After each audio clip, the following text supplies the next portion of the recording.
আসসালামু আলাইকুম। আমি একজন ফ্রিল্যান্সার।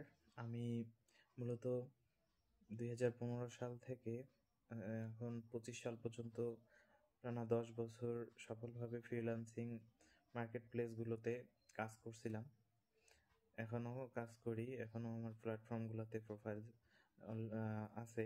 তবে এই ১০ বছরের যে অভিজ্ঞতা, এই অভিজ্ঞতা আপনাদের সাথে শেয়ার করাটা খুব জরুরি।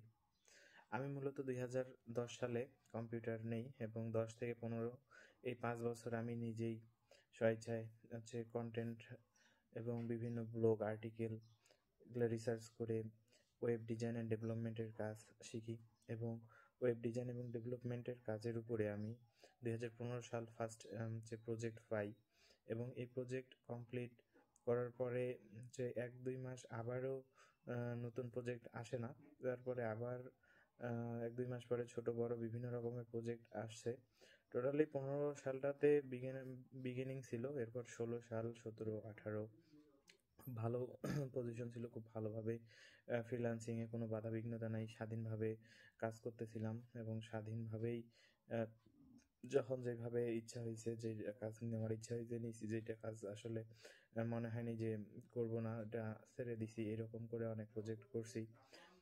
তারপর ১৯ সালে আসে আমার ফাইবারের লেভেল 2 অ্যাকাউন্ট ডিসেবল হয়।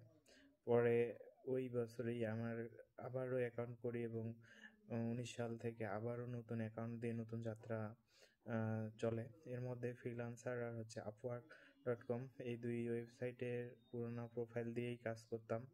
এছাড়াও মার্কেট প্লেসের বাইরে তো অসংখ্য কাজ করছি। লাস্ট ২০, ২১, ২২ এই সময়গুলাতেও যা ছিল মোটামুটি। তবে ২২ সাল থেকে একটু ঢল আসা শুরু হয়। যেমন ওয়ার্ডপ্রেস যে আমাদের ওয়েব ডিজাইন অ্যান্ড ডেভেলপমেন্টের একটা সিএমএস, এই সিএমএস এর মাধ্যমে ফার্স্ট টাইম এই পরিমাণ টেমপ্লেট, এই পরিমাণ থিম রেডি, প্লাগইন, প্রিমিয়াম সার্ভিসগুলা ছিল না।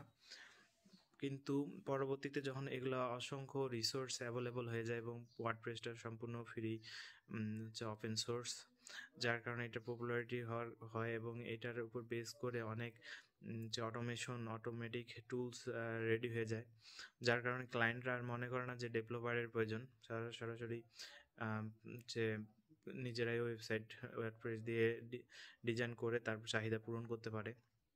তারপরে এই ২২ সালে, ২১-এর শেষের দিকে ২২ সালে আবার এআইয়ের আবির্ভাব ঘটে।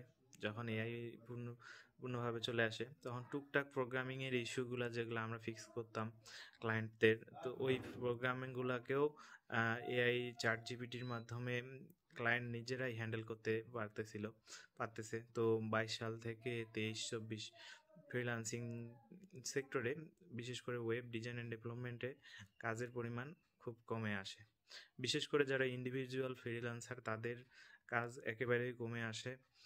যারা এজেন্সি বা বিভিন্ন আইটি ফার্মের মাধ্যমে কাজ করতেছে, তারা তারা আসলে কিছু প্রজেক্ট এখনও হচ্ছে, কিন্তু যারা টোটালি ইন্ডিভিজুয়াল ফ্রিল্যান্সার, তাদের আসলে স্কিল হওয়ার পরেও তার স্কিল অনুযায়ী ক্লায়েন্ট ম্যানেজ এবং প্রজেক্ট এখন অত মানে অ্যাভেলেবল মার্কেট প্লেসে না হয়।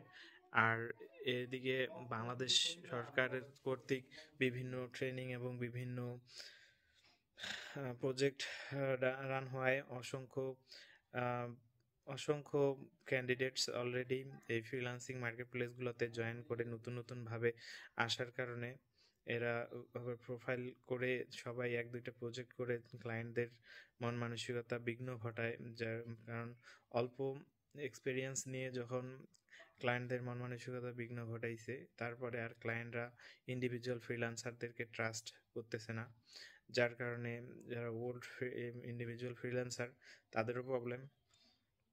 তো এই প্রেক্ষিতে বর্তমান যে ফ্রিল্যান্সিংয়ের উপরে অনেকেই এখনও ট্রেনিং করবে বা ফ্রিল্যান্সিং শিখবে, কম্পিউটার নেবে, কাজ করবে, একটা শান্তিপূর্ণ কাজ করবে, তাদের উদ্দেশ্যেই আমি আসলে ভিডিওটা বানাচ্ছি। এগুলা আসলে এখন চিন্তা করে লাভ নাই। এখন মোটামুটি কন্টেন্ট ক্রিয়েটর যারা আছে, তারা যদি ভাইরাল হইতে পারে বা কন্টেন্ট শুধু ক্রিয়েট করলেই হবে না, তার কন্টেন্টটাকে ভাইরাল হইতে হবে, তাহলে তারা ইনকাম করতে পারবে। হচ্ছে শুধু কন্টেন্ট ক্রিয়েটর, এটা ফেসবুক আর ইউটিউবে অথবা টিকটক এই প্ল্যাটফর্মগুলোকে ইউজ করে। তবে ফাইবার, আপওয়ার্ক আর ফ্রিল্যান্সার মার্কেট প্লেসে বিগিনারদের বর্তমান জায়গা নাই। হুদায় হচ্ছে অ্যাকাউন্ট খুলে অ্যাপ্রুভ করে সময় দিয়ে এগুলাতে শুধু অনেক অনেক বেশি পরিশ্রম হয়ে যাবে। একটা সরকারি জব পাইতে গেলে যে পরিমাণ পরিশ্রম করতে হয়, যে পরিমাণ স্টাডি করতে হয়, তার থেকে হিউজ পরিমাণ স্টাডি করার পরও এই জায়গায় গেইন করা বর্তমান সময় অনুযায়ী পসিবল হবে না। তো আসলে এটা হয়তো আমার কথাগুলা বর্তমান সরকার যে উদ্যোগ নিচ্ছে আইটিতে এক্সপার্ট করার, এদের বিরুদ্ধে চলে যাওয়া, অনেকে হয়তো ভাববে যে তাহলে আমরা আইটি এক্সপার্ট হয়ে কী হবো। না, আসলে যদিও ফ্রিল্যান্সিং মার্কেট প্লেস থেকে কাজের পরিমাণ কমে গেছে, কিন্তু দেশে যে প্রতিষ্ঠানগুলার কাজ বা যে জব ক্ষেত্রে হচ্ছে আইটি এক্সপার্টের প্রয়োজন আছে, সেই জন্য আপনারা আইটি এক্সপার্ট হবেন বা আইটিতে কাজ শিখবেন, এটা আমার সাজেশন থাকবে। তবে আপনার ফ্রিল্যান্সিংয়ের উপর বেস করে যদি কেউ আইটি এক্সপার্ট হইতে চান, সেটা আমি আসলে এই মুহূর্তে মানাই করব। কারণ আমরা যে পিএইচপি, তারপর পিএইচপিতে ফ্রেমওয়ার্ক, এগুলা যে আমরা প্র্যাকটিস করছি, লারাভেলের ফ্রেমওয়ার্ক বিল্ড আপ করছি, তো এই জিনিসগুলো এখন আসলে আর প্রয়োজন নাই। এত কঠিন কঠিন প্রোগ্রামিং ল্যাঙ্গুয়েজ দিয়ে এত কঠিন কঠিন জিনিস আর তৈরি করার প্রয়োজন এখন আর পড়ে না। যেগুলো রেডি প্রিবাইল্ড অথবা এআই দ্বারা জেনারেটেড অনেক কিছু এর থেকে ভালো খুব অল্প সময়ে তৈরি করা যাচ্ছে বা তৈরি করেই চালায় নেওয়া যাচ্ছে, যার কারণে এত বেশি এক্সপার্ট এখন আর হচ্ছে প্রয়োজন নাই। তো টেকনিক্যাল ইঞ্জিনিয়ারদের মানে প্রয়োজন নাই বলতে ভুল হবে, যেখানে 10 জন প্রয়োজন ছিল এখন ওইখানে 2 জন দিয়েই কাজ হয়ে যাবে, যার কারণে এত হিউজ পরিমাণ আমরা এক্সপার্ট আসে এই সেক্টরে দরকার নেই। তবে যে অফিসিয়াল কাজকর্ম বা ডিজাইন ডেভেলপমেন্ট, ফ্রন্ট এন্ডের যে কাজকর্ম, ইউআই এক্সআই, এই বিষয়গুলো নিয়ে এক্সপার্ট হন। আর হচ্ছে আসলে দক্ষতার তো প্রয়োজনীয়তা আছেই, কোনো না কোনোভাবে দক্ষতা থাকলে সেট হয়ে যাবেন। তো সেই দিক থেকে এক্সপার্ট হন, আইটিতে এক্সপার্ট হন এবং কম্পিউটার নিয়ে দক্ষতা অভিজ্ঞতা অর্জন করেন। তবে ফ্রিল্যান্সিং এই সেক্টরটাকে অন্যভাবে দেখেন, ফ্রিল্যান্সিংই করতে হবে, এর উপর বেস করে আইটি এক্সপার্ট হওয়ার বিষয়টা অন্যরকম। তো সবাই আশা করছি আমার কথাগুলো বুঝতে পারছেন। ধন্যবাদ সবাইকে।